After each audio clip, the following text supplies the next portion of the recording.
Cyber developer বিডির পক্ষ থেকে আমি আল আমিন ইসলাম সবাইকে জানাই আন্তরিক শুভেচ্ছা ও অভিনন্দন। সাইবার ডেভেলপার বিডির ক্লায়েন্ট এরিয়ার ইন্টারফেস পরিবর্তন হওয়ায় অনেকেরই সাইবার ডেভেলপার বিডির ক্লায়েন্ট এরিয়া থেকে নিউ ইউজার অ্যাকাউন্ট ক্রিয়েট করতে প্রবলেম হচ্ছে। আজ আমি আপনাদের সাথে শেয়ার করব কিভাবে সাইবার ডেভেলপার বিডির ক্লায়েন্ট এরিয়া থেকে নিউ ইউজার অ্যাকাউন্ট অ্যাড করবেন।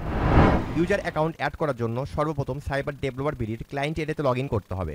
লগ ইন করার পর এরকম একটি ইন্টারফেস আসবে। এখন ক্লায়েন্ট এরিয়ার মেনু বারের ডান দিকে ইউজার নেম শো করতেছে, এখান থেকে ইউজার ম্যানেজমেন্টে ক্লিক করতে হবে। ইউজার ম্যানেজমেন্টে ক্লিক করলে এরকম একটি ইন্টারফেস শো করবে। এখন ইউজার অ্যাড করার জন্য আপনি যে ইউজারকে অ্যাড করতে চাচ্ছেন তার মেইল অ্যাড্রেস এখানে বসায় দিতে হবে। আমি একটি মেইল অ্যাড্রেস এখানে বসায় দিচ্ছি। মেইল অ্যাড্রেসটি বসানোর পর চুজ পারমিশন সিলেক্ট করে দিতে হবে। চুজ পারমিশন সিলেক্ট করলে এখানে এই অপশনগুলো শো করবে।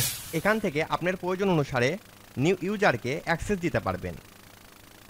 আমি চাচ্ছি আমার নিউ ইউজারকে ইনভয়েসের অ্যাক্সেস দেব, যেখান থেকে উনি ইনভয়েস দেখতে পারবে এবং পেমেন্টও করে দিতে পারবে। তাই আমি ভিউ অ্যান্ড পে ইনভয়েস এটা সিলেক্ট করে সেন্ড ইনভাইট বাটনে ক্লিক করছি।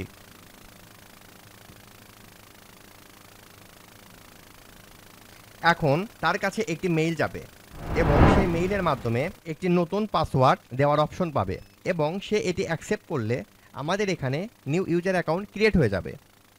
এভাবে খুব সহজেই সাইবার ডেভেলপার বিডির ক্লায়েন্ট এরিয়া থেকে নিউ ইউজার অ্যাকাউন্ট অ্যাড করা যায়।